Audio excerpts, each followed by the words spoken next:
Hey everybody, how you doing? Dave Fennoy here. Happy Wednesday. Happy Inauguration Day. I don't know, don't usually do a lot of politics, but it feels like a weight has been lifted. Got up early this morning, watched the inauguration. I'm not ashamed to say I'm a grown man that cried during parts of it. Just nice to have a grown up person in the White House and look out at the people who are being sworn in, the people around them, and see us, all of us. So, enough of that. That's not what you're here for, my political ramblings. I've got a wonderful guest. It's a good friend of mine, and I know that because we've gotten drunk together. He's famous as the voice of Porky Pig, and of course, I am talking about Bob Bergen. And there he is. Hey, Bob. We have gotten drunk together, haven't we? Yeah, we got real drunk together. In various cities. Various locations. That's right. Yeah, exactly.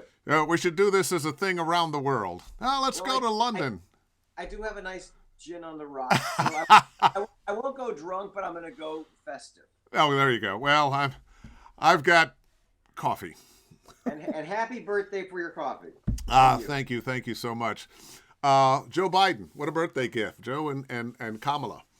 It's fantastic. So, the world knows you because you are Porky Pig, but you have a hell of a story. Now, I've heard it, but I'm not sure everybody has. How did you get in this wacky business? When did you become interested in voiceover? You know, I became interested as a child. I would watch cartoons as a kid, and my mom used to tell a story that she would be in the kitchen doing dishes on a Saturday morning. I'm in the living room watching cartoons, and she would hear the line on the TV, the cartoon character, and then she would hear the line again. And that kept happening, and she goes, "Why? That's odd. Why are they saying the same line twice?" And she stood behind me, and she watched me mimicking Porky Pig and Yogi Bear and Popeye back to the TV. Hey, boo-boo. You know, that's right. That's the guy. I did the same thing. Of course. Every you used to like ruin the roof of your mouth with Captain Crunch cereal. Right? Yeah, right? yep. And so, you know, my dad moved to LA when I was 14, and I just thought I'm going to call Mel Blanc and just say, "Look, I've seen you on TV and interviews. You're getting kind of old. Has anity ever offered you a chance to retire?" I'm more than happy. By the way, Dave, I really thought I was being generous. I didn't know this was, you know. So I looked in the phone book. I couldn't find his phone number. My dad told me we'd moved from Cincinnati, and my dad told me LA is a much bigger town than Cincinnati. So my father traveled from like Pasadena to Malibu, and he went to the post office where you could. People who are watching right now. There was a thing called a phone book, and he picked up every white page phone book he could find. And one Saturday, I had a stack of like a 5-foot tall stack of phone books, and I just called every Mel or M blank in the book, and I couldn't find it. And then I thought, oh, by the way, I didn't even understand or know there was a concept of an unlisted phone number. But so then I tried calling under his wife's name, which was Estelle, and I found an E blank at the Pacific Palisades phone book, and that was his house. Now, in the other room, in the kitchen, I had a little portable tape recorder. And in between phone calls, I would take the receiver of the phone and put it on the microphone of the tape recorder, push record, run back in my parents' bedroom, pick up the phone, dial the first number, not wrong number, sorry, go back in the kitchen, hang up the phone. And I did that for every So when I got him, I was able to record the conversation, which is on my website, which is completely illegal. Don't record people without telling them. It's not a legal thing to do. Well, I think that's long enough. The statute of limitations is 40+ years, exactly. So during the course of his conversation, he mentioned the name of the studio he was working at. He didn't say the day or the time, but he mentioned the name of the studio he was working at that week. So when I hung up the phone with him, I called the studio, pretending to be his assistant. And I said, "Hi, I'm Mel Blanc's assistant, and I'm calling to confirm his appointment this week." And I just completely pulled this out of thin air. I said, Thursday at 9. And they said, "Well, we've got him on the books for Wednesday at 11. I went, "That's right. I'm looking at the wrong date in my calendar. I'm so sorry. We will see you Wednesday at 11. And I said to my mom, "Wednesday, I'm skipping school, and we're going to watch Mel Blanc work." And she said, "Cool." And my mom You realize, of course, that you were on the way to becoming a stalker, and No, this and was not on the way. your parents were enabling you. This was not on the way. This was grade A stock. Yeah, Yeah. yes, it was. So when we got to the studio, I told the receptionist that we were guests of Mel Blanc, and she said he's in that booth over there. And when we walked up to that booth over there, I told his producer, "We're friends with the receptionist," and she said we could watch, and that's how I watched him work. I'm not sure I'm ever going to believe anything you tell me about, oh, Dave, we were going to go do such and that. You remember that $500 you were going to loan me? That's right. That's right. That is a great story. And how did Mel take it? He was very sweet. He was very kind. He gave me an autograph, and we're driving away. And watching him work was, if you're a baseball fan, you're watching your favorite baseball player and meeting them in the locker room afterwards. That's how I felt. I'm like, I could die today and be happy. But I remember driving away saying to my mom, very sincere, and my voice hadn't changed. So I was a kid. I said to my mom, "I don't think I can do this Porky Pig thing right now because he's still doing it." And my mom goes, "I think that's probably a smart idea. Plus you're still in school." So I came home and I called Hanna-Barbera, and I was referred to Dawes Butler. And then I just started studying with every voiceover coach that LA had to offer. I spent 2 years at a Meisner Conservatory, 3 years at the Groundlings. And when I was 18 years old, I got my first agent. And I hit the jackpot with Don Pitts my first time out. Oh, wow. I remember saying to him, "What's a SAG card?" Because he said, "Do you have a SAG card?" I said, "What's a SAG card?" Because they didn't teach you business, business classes. They taught you craft. And 5 years later, I started making a living at this. It was a 9-year journey from first class to working actor. Yeah, 9-year journey. I'm glad you mentioned that because, you also teach and you run into people sometime that they got wild hair up their butt, decided they want to do voiceover. And you get the phone call or the email and it's, "Oh, yeah, I think I want to do voiceover. I don't have any acting experience, but it looks really cool. And I want to take a couple lessons and then get a demo and get started." I used to work with a young lady in radio. My last couple of years in radio were down here in the 90 and 91, 92. And I did mornings at a jazz station. She was an afternoon person, but I was a working voice actor also. Sure. And for the 2 years that we worked together, Christmas was coming for both of those years. And about August, she said, "Dave, can you help me a little bit with some voiceover? I want to put a tape together so I can get that Christmas voiceover work." And I said, "Well, I'm not going to say her name. That's not how it works. You're going to have to make more of a commitment than voiceover becoming some kind of seasonal jackpot for you. If you're going to have to put in whatever time you put in to become a disc jockey in a major market, you're going to have to put in the same kind of time and effort." She never did, and so she never did get into it. But people need to take this seriously. And the last thing that I want to hear from somebody is, "Oh, people tell me I have a great voice." And? Well, here's the deal, my friend. There's no such thing as a good voice. There's no such thing as a bad voice. There are only good actors and bad actors. And look, those pursuing voiceover today who are doing it by way of what you just said, it's not their fault. Yeah. The fault is everybody saying you can make money at this. Yes. I was at Pat Brady's Christmas party years ago. I'm at the buffet table and Rob Paulson's there. And for those of you who don't know the name Rob Paulson, you probably do. But if you don't know it, just Google it. You should. Go, "Oh, You should know Rob. And I've known Rob for years. I've worked with Rob for years. And I said, "Hey, Rob, I have a question for you. Did you go into this for the money?" And he said, "Buddy, I'm still not into it for the money. I'm just lucky I get to do what I do." And I'm like, "Me too." Dave, I'll give you an example. And I still live my life the exact same way. I get a high at the mic. I love doing what I do. I hate listening to my work. Wow. Well, I'm very critical. And when you do animation, if you do an animated feature, from recording session to out in the theaters, it could be 2 to 5 years. Yeah. And you only get to see the parts of the script that you're in. You don't get the whole script. I'm not in control of the editing or what's cut. Yeah. I'm a victim of a good director or a bad director, and I've rarely had a bad one. But I'll watch my work and go, oh my God, I would have done this so differently. You know, I think that that is something that a lot of actors have, including me.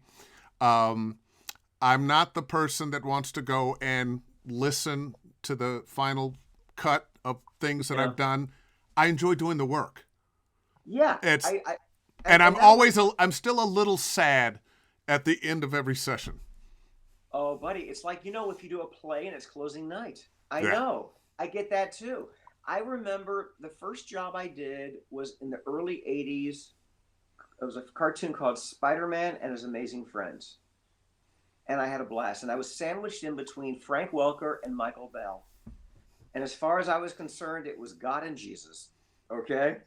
And I told Frank, this is my first job ever, and I'm terrified. I got my SAG card with this job. And with every line, with every take, he looked at me and he went, "Aww." And I've never forgotten this, and I hug him every time I see him. And so like 6 weeks later, I'm living with my parents still, and one of my joys in life is getting the mail. I don't know why, because I didn't have anything. And there's a letter for me. You knew one day checks would be coming. Well, that's what I'm saying. So I go to the mailbox, and there's that envelope with a little window, in it. It says my name on it, and I open it up, and it's a check for me. And I'm like, who is sending me money? Oh my God, they pay you for this. They totally pay you for this. So my point is, no matter what it is in life, if there's something you would do for free because it brings you joy, do it. That's what voiceover is for me. I just happen to be very fortunate that I get paid for it. And it is a stance. Well, we share the same feeling there. And I tell people, this is not something you go into on a whim as a money-making thing. From time to time in my life, I've tried to, my parents got me into Amway at some point, and I only did it because, it was my parents. It was there.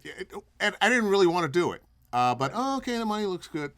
And any time I've ever tried to do anything because it was going to pay well, I have been a miserable failure.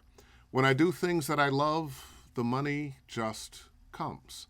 Yeah, and I think that's every artist. I mean, people don't realize that some of the top celebrities, highest paying celebrities out there, on weekends get together and read plays out loud. No, yeah. Because they want their craft to be honed, so their audition is not their workshop. I mean, dancers have to dance, painters have to paint, musicians have to play. Oh, perfect. Musicians, exactly. We were talking about jazz before we went live. Look, there is nothing more glorious than watching improvisational jazz as it just flows out of these brilliant talents, like other people just breathe air. No. This is their life's blood. If that isn't in your life, find it, people, find it.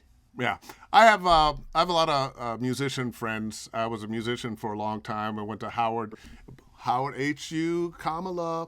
Went to Howard University in the jazz department. I was a guitar player and songwriter, and so a lot of those people are still my friends, even though I'm not playing anymore. And of course, I do backyard jazz and raise funds for the Watts Willowbrook Youth Symphony and so forth and so on.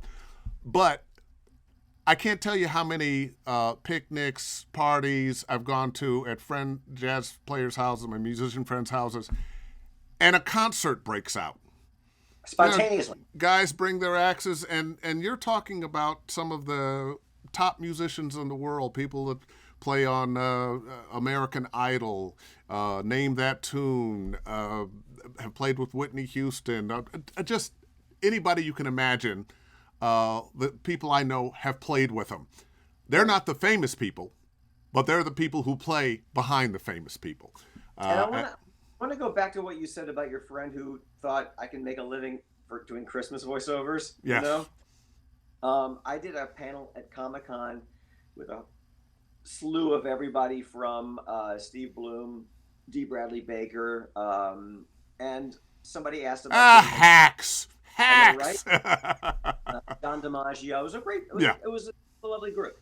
And somebody asked about, what's the best equipment to buy when starting out in voiceover?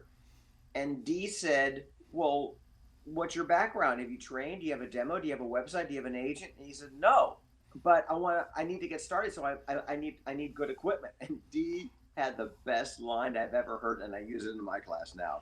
Dee said, "You don't go out and buy a tuba and play in an orchestra.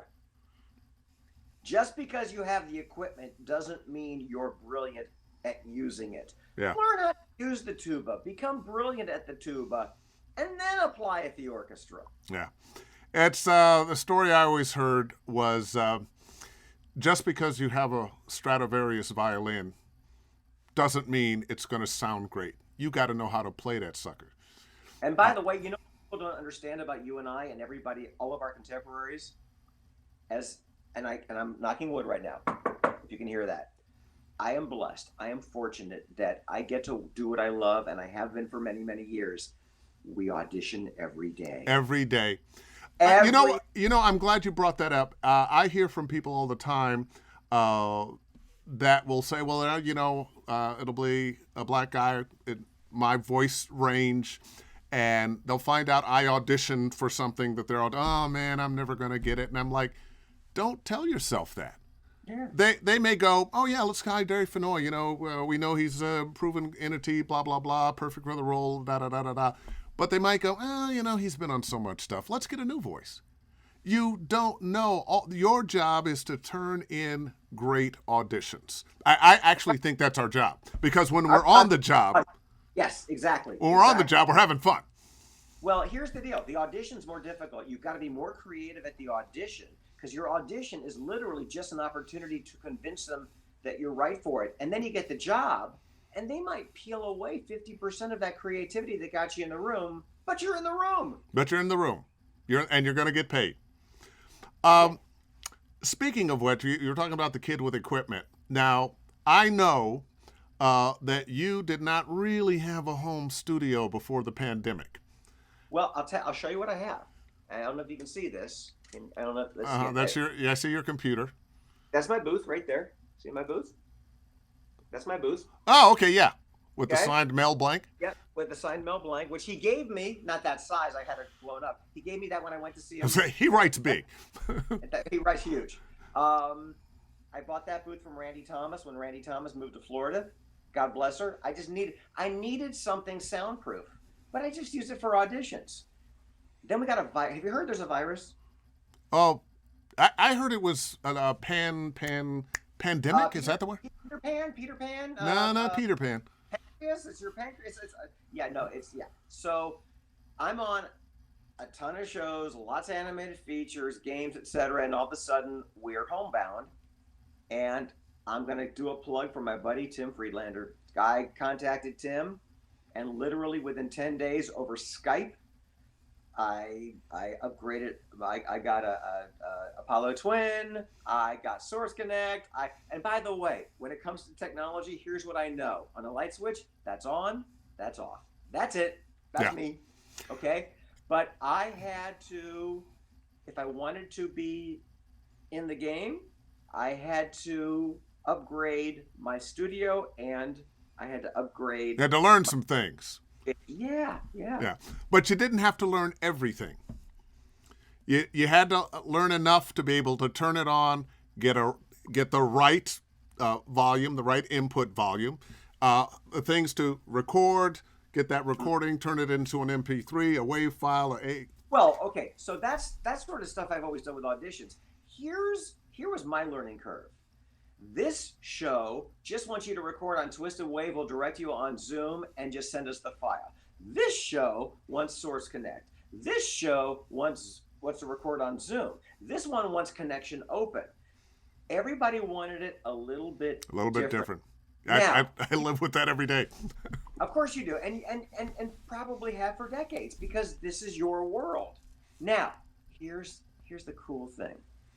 Every animation studio, Disney, Warner Brothers, Sony, Fox, Netflix, they've been so lovely to work with. All of our Colette Sundermans, our Charlie Adlers, our Maria Estradas, our Christy Reeds have been so, they've held our hands. They have been so patient. Dave, you know what the actor's nightmare is, right? When you're on stage and you don't know what play you're doing, but you're on stage, that's the actor's nightmare. Yeah.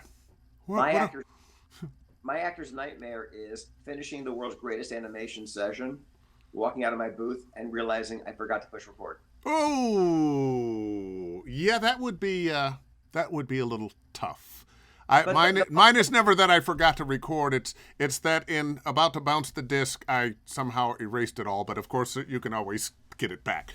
But but the thing is, our animation community moved fast. Our agents moved fast. Our studios, our producers, our directors moved fast. And man, in less than a month, we were just not only business as usual, but voiceover is the only genre of acting that continued and thrived during COVID, because you couldn't go on Broadway, you couldn't do a soap opera for the longest time. yeah, I have told a number of people, so how are you doing in the pandemic? I'm doing okay. I didn't miss a beat.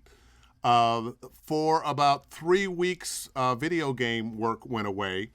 And then they figured out that it's going to be a little longer than we thought. And they started, you'd get an audition, and along with your audition, they wanted the specs on your studio. They had suggestions for what microphones. It was always a TLM 103 or Sennheiser 416 or U87, and a sample. So I already had all that, Okay. As a matter of fact, I was a little annoyed at first. Don't you know who I am? How long I've been doing this? Don't you know my? I found the game people to be the more concerned of all the voiceover buyers and producers out there. And I mean, I had game companies that I was doing ongoing characters in games, So they said, we need to test your studio. And I would test it, and I passed, and I would do the game. And then 2 or 3 weeks later, different game, same studio, they want to go through the whole process again. Exactly. And I'm like, do I get a residual for this rerun? Come on, we did this. Do you have you had the experience of now having an engineer go into your computer via TeamViewer and take over? Control of your Take life. control, and you're but you know what? For video games and for animation, I think it's a good way to go because the dynamics, if you're, narrating something, doing a commercial, chances are the dynamics are going to be pretty regular. But video game, you're going from a scream to a yell. Cartoon, same way. It really helps me only have to worry about the acting and not the acting and engineering. And now you're, splitting up your brain. Hey, I've already got to read. Or your peripheral vision as you're trying to read the line, perform, but keep your and see if it's going into the red. At the same time, I know. Listen, I'm an actor. I never wanted to be a producer in my life. I found auditioning from home was as much producing as I wanted to do. Yeah. But the truth is, look, over my career, over your career, we've always had disruptions where we had to adapt. When I got into the business, I had to get an answering machine.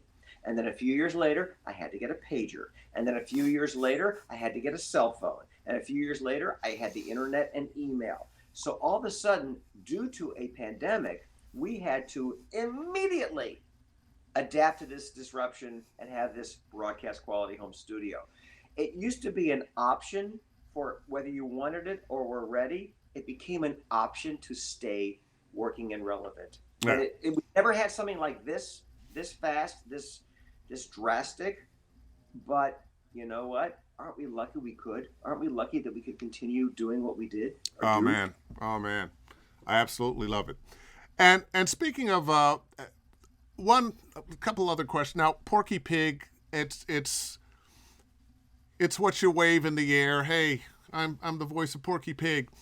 But how big a percentage of your income is that? It depends on the time of my career. When I first got the job, I didn't do much of them. I mean, the first thing I did was so ironic. The first thing I did was a cartoon called Tiny Toon Adventures, and they're rebooting it right now. So they're holding auditions as we speak. Um, and then for the longest time, I didn't do much with the character because Warner Brothers wasn't doing much with the character. And then we did these Nike commercials with Michael Jordan, which eventually became this movie called Space Jam. And it kind of launched things, but it still wasn't that consistent. It really became a project after project after project after I did a show called Duck Dodgers, which was right after, I believe, not too long after Space Jam. But in the bigger scheme of things, Yeah. Yeah. the majority of the day to day, as you know, is a commercial that has no credits, Yeah. or a promo that has no credits, or even if it has credits, nobody stays for them. Yeah. So right now, I'm probably doing more with this character than I have in my entire career. I mean, we're doing 200 shorts for HBO Max. Yeah. I'm doing a pilot for a new series coming up. Yeah. So it's rather busy. My point being Oh, yeah. that although this is a very famous character that you hang your career on in terms of getting people to notice, you do a lot of other characters. Well, the majority of what I do is not a stuttering pig, but I use this well-known character as a way to promote, and Yes. and it does well for me to promote. Yeah. But you're absolutely right. It's a tiny part of my day to day. In fact, I got to tell you, I will go weeks without stuttering. I mean, like today. Today, I had a very long session for something for Nickelodeon, and I didn't sound a damn thing like a stuttering pig. No stuttering pig. No stuttering pig. Life You is know, always that. I had somebody ask me how I did so many voices the other day. I was being interviewed by somebody. They had been listening to a lot of my work, and they said, well, how do you come up with so many voices? And I don't know if this is true for you, but I said, well, basically, I have about 10 characters that I adjust based on the parameters of the character I'm playing. They may Right. speak faster or slower. They may be more angry. They may be louder. They may be quieter. They may mumble a little bit more. But it's really not that many characters. It's being able to superimpose a different worldview on another voice. How about Agree. yourself? Agree 100%. Look, it's the holidays, and if you do a lot of characters, You're gonna play an elf. Yes. Odds are, you're gonna play an elf in a Christmas special. You might do Happy Holiday Santa. You're gonna do an elf. And a few months later, you're gonna be a leprechaun. Cause it's St. Patty's Day, so you should make him a leprechaun. or you get this audition for an angry, short, bitter, grouchy troll. And you start with that cute little elf that you did last year for the holidays, and you look at the picture, and he's got this wrinkled face. So, oh my gosh, my voice changed when I wrinkled my face. And he's got an underbite, so you start with an underbite. And he's like this in the picture, so you do this. It's just taking what you've done and adding layers upon layers to create new. But the bottom line is we have a certain range that we're born with, but this is the act. All characters have a voice, but not all voices have character. You got the picture, the description, the full script, so you can see that acting is reacting. What is your intent? What is your relationship with the other characters? It starts with what you bring to the table that you might have used before, but you add to it with all these wonderful little layers and I call them accessories. It's like putting on an outfit. But if you look at Mel Blanc, Mel Blanc was called the man of 1,000 voices. He was really the man of 1,000 characters. Yeah. Because Daffy Duck and Sylvester were the exact same voice, but Daffy Duck was sped up. He had this nasal voice, which would be Bugs Bunny some days. It would be Tweety on other days. It'd be Speedy Gonzales other days. Yes, So that- Speedy Gonzales. Yeah, I mean, the bottom line is this is where the voice lives, but then you add character Yeah. and range and personality and depth in acting that changes it from project to project. By the way, everybody, you owe him a session fee or teaching fee, a coaching fee for that, because that was a lesson all in itself. Let me bring up a question. Dan O'Leary, hey guys. Bob, can you give a quick summary of the SAG-AFTRA VO issue you're involved with these days? Thanks. Sure, I'll do my best to make it quick. So 20 years ago, this internet thing happened. We had a commercial strike that coincided with the launch of online voiceover casting. And I went to the board and I said, this is going to do what voiceover, this is to voiceover what sound was to silent movies. It's going to make silent movies obsolete. We are going to lose this work because this thing called a modem, the internet, is going to take our industry to the entire planet on a silver modem, to people who make minimum wage and all of a sudden are being offered to talk in their home for $50 an hour. And they're going to find value in that because there's more money than they've ever seen. And I was laughed at. Over the years, because of this, and half the country being right to work, the majority of the day-to-day voiceover is non-union, not animation. And the reason animation is not is because of celebrities. Also because, for all intents and purposes, animation is a scale business. For those of you who don't know, scale means the minimum they have to pay as per the union contract. So if you're working on a series and they can bring in William Shatner to do one day for scale, that's cool to the producer, and the celebrities find it fun. So it's keeping the work union.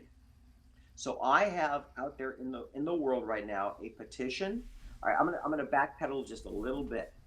There are two voiceover committees at the union, the National Voiceover Committee and the local Los Angeles Committee. It took me years, but I got both committees to approve a proposal to bring more voiceover work to the union.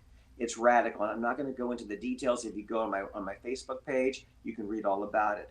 My whole goal is to not just bring more union work to the voiceover work to the industry, is to bring more union benefits to more actors working. I don't think people understand this, and Dave, you will appreciate this because you live it. But I got my first job at 18. I was vested for a pension when I'm 65 when I was 28. If I have a bad month, I got residuals coming left and right. Now, they're not as good as they were. We talked about that earlier, but the bottom line, I have health care whether I work a day in my life because of residuals. And we've lost a lot of residuals. A lot of residuals, but we've also, our seniors are losing out on health care. On health care, yeah. Well, they had to make adjustments to our pension-taking retirees. And one of the reasons is if 80% of the work is no longer paying into our pension and health, only logic tells you that our pension and health is going to suffer from this. I'm trying to bring and it's not going to be your pension and health. It's not going to be my pension and health. It's going to be the pension and health of the people who are listening right now. Dave, thank you so much for saying this, because I keep telling people I'm fortunate, I'm lucky, I don't have a horse in this race. I am doing this for today's actors and tomorrow's actors, the same way that in the early 30s, a handful of celebrities walked away from Universal and Fox and Paramount and said, we are going to unionize, and we're not going to work unless you abide by our union contracts. And they risked everything. I don't have to risk a damn thing. I just want people to enjoy the kind of life I think about my late friend Don LaFontaine, who I was on many SAG-AFTRA boards for promos with him, and once again, he was in a position like you are now, like I am now. Mm-hmm. We don't need to do it, but he did it for people like me at the time and the people to come behind him. And I'm often asked about unions, and individuals will say, well, I'm doing great with pay-to-play sites, but the pay-to-play sites aren't doing anything for your health insurance. They're not doing anything. They're not putting money away for you. So we have to live in the world. And we were talking about how much we love doing what we do, and we would do it for free if money wasn't a thing. But money is a thing. It's show business. There's a word. That word business is there for a reason. Yeah. If you're fortunate to make a living doing what you love, don't be a schmuck. Yeah. Look, I'll tell you what I did. When my first 5 years as a voice actor, I was a tour guide at Universal Studios. Okay, I was fired from Universal because I had 32 sick days my last year. It was before auditioning home. I had to have. Oh my God, my tooth hurts. Oh my God, my grandmother died. Oh my God, she died. She died again. Right. So they finally called me into the office and they said, look, we can't afford to keep you on. We have to let you go.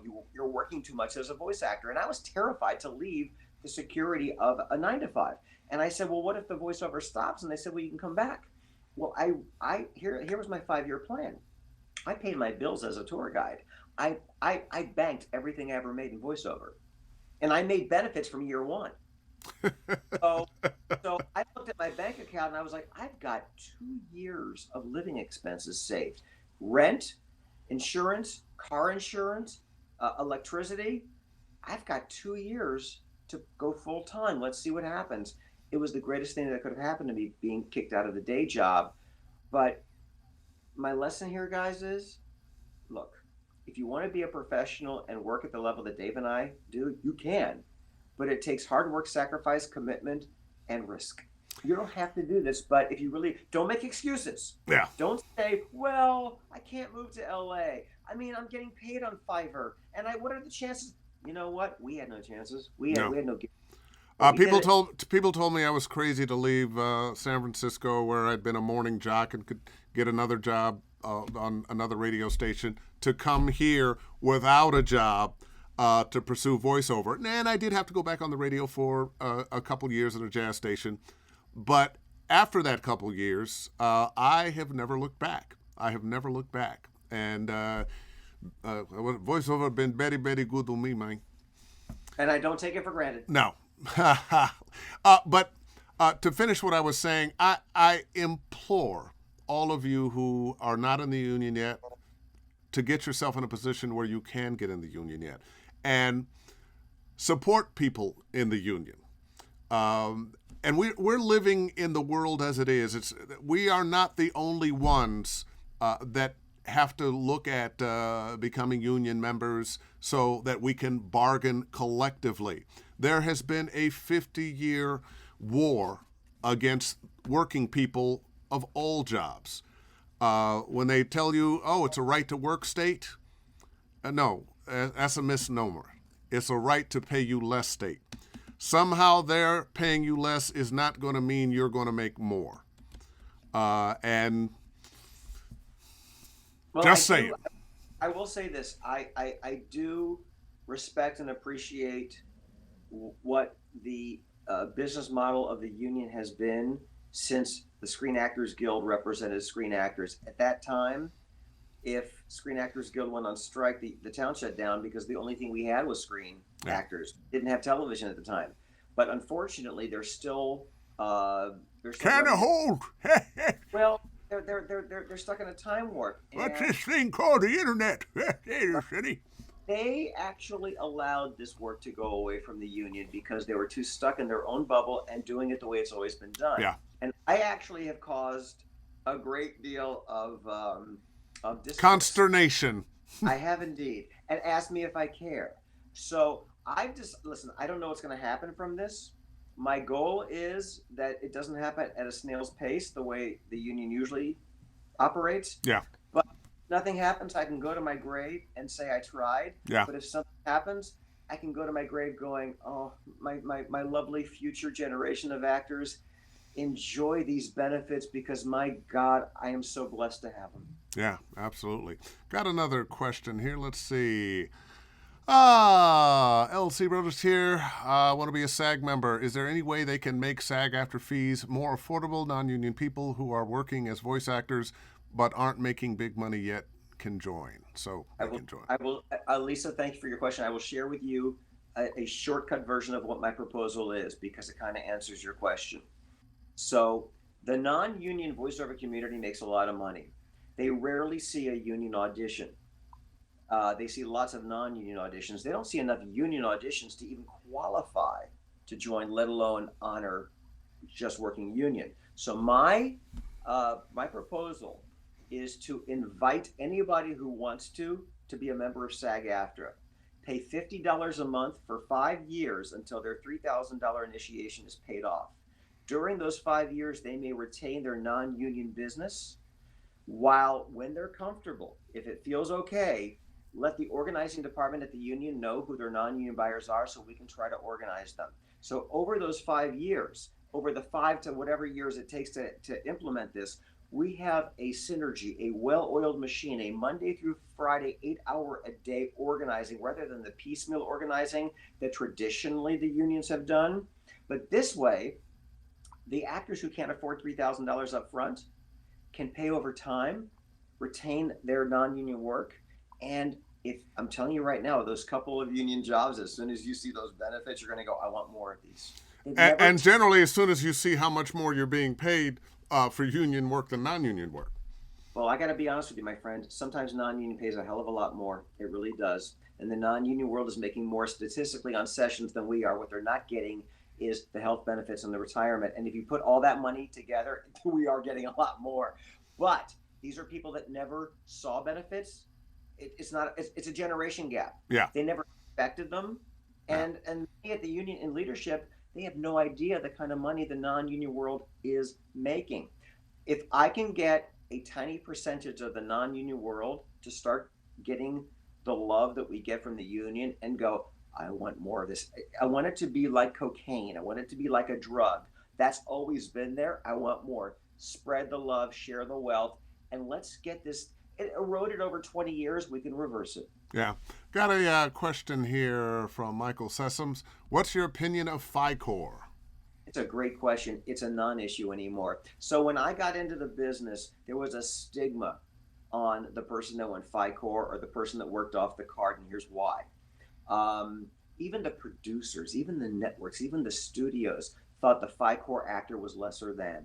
There was a time when a non-union actor was less talented. Not so much today, because when you watch primetime commercials on ABC, you can't tell a union commercial from a non-union commercial because we're 20 years into this generation doing pretty well. FICOR originally, by the way, this was not a loophole. It was not made to be a loophole so you could do both union and non-union. So those who don't know, a FICOR performer resigns from the union, turns in their card. They still have to pay dues. They're a dues-paying non-member. So they can also do non-union. And you think, well, that's great, best of both worlds. Let's go back 30, 40, 50 years. If enough actors went FICOR, the studios would have enough great actors to choose from where they would never have to hire a union actor and not pay residuals and not give them a pension and not give them health benefits. FICOR and non-union actors are a smack in the face to the people like Dave, who did the promo contract negotiations, to myself, I've chaired the animation contract negotiations for the last 3 contracts. That's 9 years of my life. Let me explain what that means. We are sitting across the table from the people that hire us, demanding what we want out of the next contract. We are risking our reputation. There's everybody we work for looking at us. We are the voice of our members, and we are speaking for them, and we're risking our livelihood so they have a better contract for the next 3 years. Now think about the FICOR person. Why should we have respect for them? They're getting the best of both worlds. They're working union and non. What a slap in our face. Yeah. How disrespectful. And I tell you, the other side that's disrespectful are those people that we're negotiating with most of the time. I spent a number of years on the promo caucus, promo board for SAG, or for AFTRA at the time. It wasn't SAG AFTRA then. And went to negotiations in New York. And at that time, we were making, I think, 210 plus 210 plus 10, 10% being for your agent. And sitting at the table, the first thing out of the mouth of the negotiator for management was, well, you know, we're paying you guys too much. You're not really worth it. We should be paying you $25 a promo. Yeah. And that's where they wanted to start. Now, we did come away with, I think, a $5 or $10 raise at that. I think we're up to $225. We did end up getting a raise, but you had to go through the insults first. And I tell you, all over this country, whatever the industry, we should be fighting for union work, better wages for all of us. They are not going to pay you just because it's the right thing to do. But I'm also going to add this. We are 20 years into the non-union generation of voiceover. These are people. These are actors.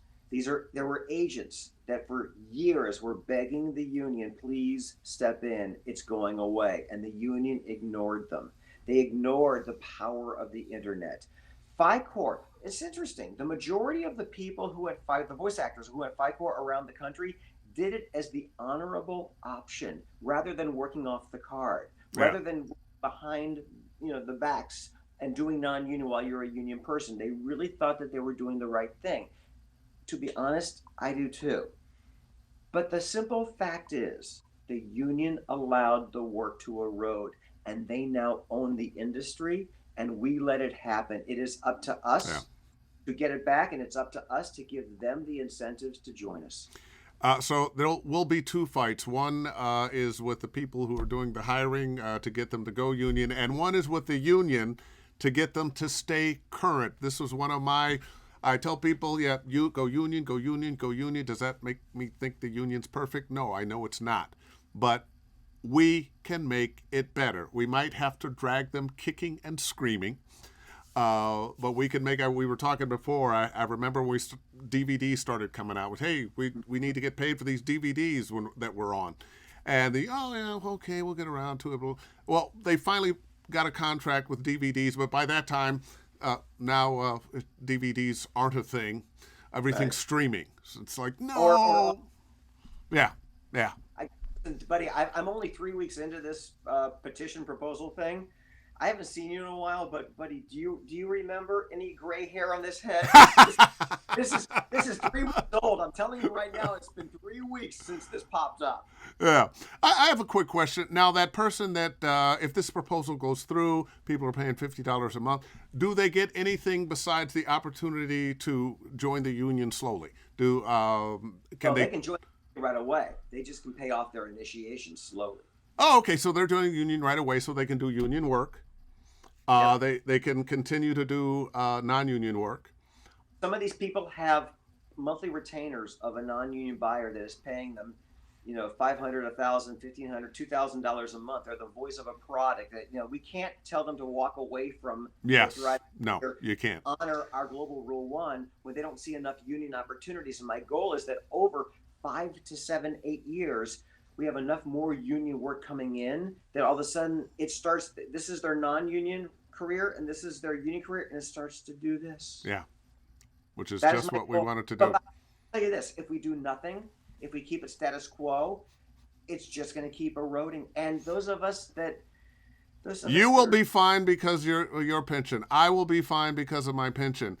People coming behind this won't be fine. And you know what? Saddest thing is, you mentioned Don LaFontaine, one of the sweetest human beings on the planet. I was one of the fortunate ones that got a ride in the limo just to see what his day was like. Don LaFontaine, okay, guys, we're talking about a 6, sometimes 7-figure a year voice actor. Okay, that's the elite. It's becoming that if you can make scale plus 10, you're elite. No, that was called the middle class actor. I remember when Don said, I think I'm going to double my rates because I want to spend more time with my family. He doubled his rates and work went up. Oh, they paid it. I mean, that's the thing. If you're really good and you're worth it, and by the way, I will tell you that every time I would see Don at an event, at a party, he would come up and lean into my ear and he'd go, "Ibbity, ibbity, ibbity." And then he would say to me, "God, I want to do what you do." Yeah. And I say, "Dude, you're kind of doing okay." And he goes, "You don't understand. I'm fortunate to do what I do. I just always wanted to do cartoons and nobody will have me." Yeah. Well, towards the end there, he got to do parodies of himself. Oh, was it the Geico commercial? Yeah. It put him on the map. Yeah. It was lovely. He was just, great friend and great guy. Let me get a. You were at his memorial, weren't you? Yeah. So I had gone to see him about 3 days before he passed. Mm-hmm. We had gotten into the home studios by that time. Hadn't seen him in a while because we used to see each other. Run into each other at the studio or whatever. And I called him up and said, "How you doing?" He had put out a little thing about his health that wasn't. Yep. And I went by and we hung out for a morning, and I just felt like he was telling me he was going to get better, everything's going to be okay. Whatever. We walked upstairs from his basement as I was leaving. It was about 14, 15 steps. He got halfway, had to stop and rest. He got up to the top of the stairs and had to sit on the couch. Yeah. And I remember thinking, well, what he's telling me and what I'm seeing are not the same thing. It was his voice still. He did a gig while I was there. It just didn't have the power. And I remember at that memorial looking around at every actor, every agent, every casting director, and I forget who I was sitting next to, but I turned to them and I said, if a bomb were to hit the director's Yes! You said that too! the entire voiceover industry would be open to anybody who wants Yeah. it, because it was the same thing at Gary Owen's memorial. Yeah. Everybody was there, and you know, and this is a tribute to us, because I mean, I don't think it's like this with on camera. I think the VO community is there's just a different kind of people. Yeah. True. Hey, listen. Can you teach me how to do Porky Pig? I'm not gonna pay you your fees now. You're gonna have to do this friend to friend.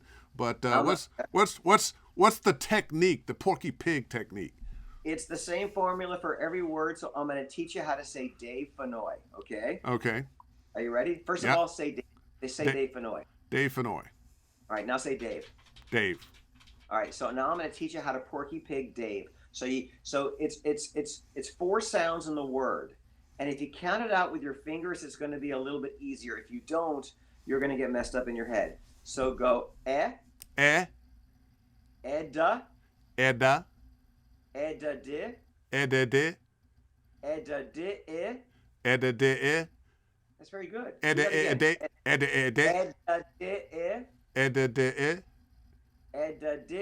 Dave. Dave. No, that's not right, buddy. No, that's not even we're gonna get there. Dave.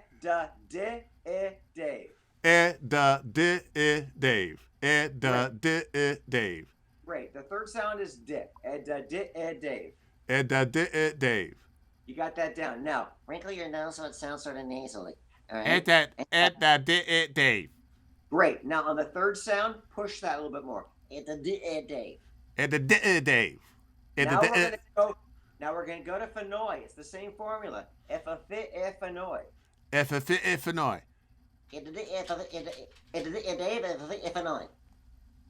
I can't do that. Okay. Thank you. I can't do that. I can't grow dreadlocks. You're the master of that.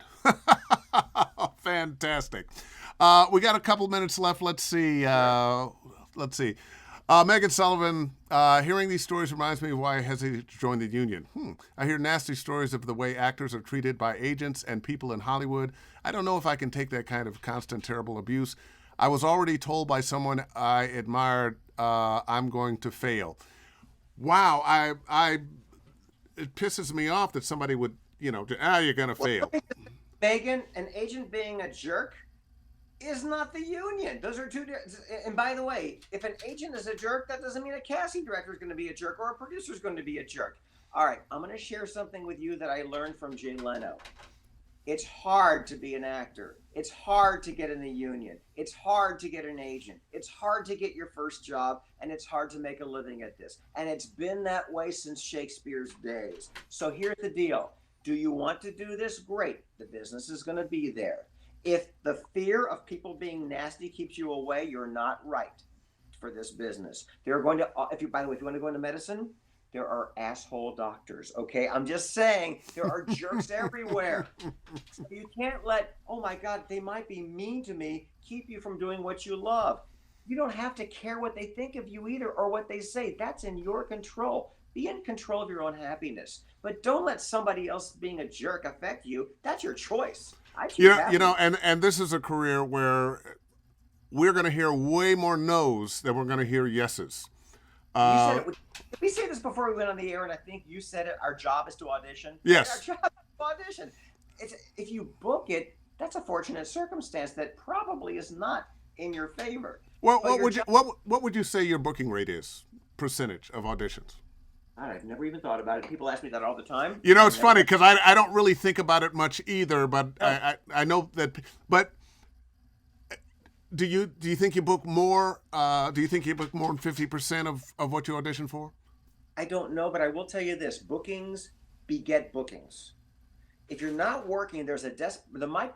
It does. Your voice doesn't lie. There's a desperation that comes through. But if you're making a lot of money or you're booking a lot, you're going to go into that booth and not give a damn if you book it. You're just going to have one hell of a time. I tell my students, I think of an audition as a party host. I am hosting a party called an audition. You're invited to this party. I'm serving Mexican food. I don't care if you don't like Mexican food, but I make the best Mexican food and I'm going to have one hell of a time serving it. If you don't like it, there's an In-N-Out right down the street.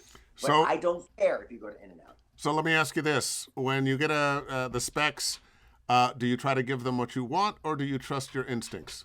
Oh, so I love you, my friend. You're asking all the right questions. So my philosophy is this. By the time that audition comes to me, it has been in development for a cartoon. It has been in development for 1, 2, 5 years. My first take, still throwing in creativity, maybe even outside the box thinking. My first take is honoring the writer and the specs. My second take is what I think is going to get me a callback. Now, my second take got me that callback. I know it did. When I get into that room, they redirect me to my first take. But I got in the room. God created take two for a reason. And you know what? You got to take risks, kids. There's a thing, you just, if everybody does it safe, 99% do it safe, and then all of a sudden, Rob Paulson, Jess Harnell, D. Bradley Baker, Candy Milo, Debbie Derryberry, Dave Fennoy will go in there and just go, I'm going to play. Yeah, have a good time. Yeah. Let's see, another question. Oh, let's see. I just picked this one at random. Willie A. G. Fiverr is a shit site where you can get hired to do shitty voiceover. It's a bad place, and if you want to do good, be a good VA, stay away from it. I kind of agree with that. Someone else had asked earlier, I won't scroll back and find it, had asked about what do you think of the pay-to-play sites? Is it a good place to practice? It's a wonderful place to practice because you get to copy. But you know what? You can also get print ads from magazines, and it won't cost you the monthly pay-to-play subscription. People ask me all the time, if I was starting out today, would I do pay-to-play? And the truthful answer is I don't know, but my gut tells me I wouldn't, and here's why.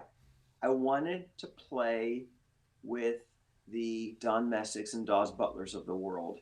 If I did a promo, I wanted to play with the Don LaFontaine's, Dave Fennoy's, and the Joe Ciprianos of the world. I didn't want to associate with lesser than.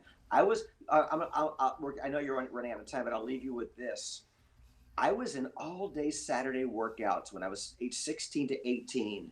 Don would come in, Danny Dark, Ernie Anderson, Steve Schottenberg. I mean, I'm talking about just the creme de la creme, and I was the kid, and they just invited me in to work out with them. And guess why they invited you to work out with him? Because you enjoyed it, you had confidence yourself, even if you were a little bit nervous, you played. My best education was during lunch where I got their war stories. And the best advice I got, and it might have been from Don, or it could have also been from Ernie, I forget which. But the advice was always carry yourself as a working, confident, successful actor. Never break character, and always associate it with people who have the career you want or better. And never anybody less. Yeah. Well, and then you go, well, wait a minute. If I'm the one that's, who's this hanging out with me? Right? No. It's me too. Hey, you know what? I was reading your bio a little bit before this, and I realized we've never talked about this. You're from Ohio too. Cincinnati. I grew up in Cleveland. Oh my gosh! There we go. Small world, and funny. We'll wrap it up after. But you know, it's fun. There are a lot of voice actors from Ohio. Yeah, Townsend. Townie and I have been in several cartoons together, and have known each other. Oh God, since the early '90s, and it was about 8 years ago we finally figured out we were both from Cleveland, and we went to competing schools.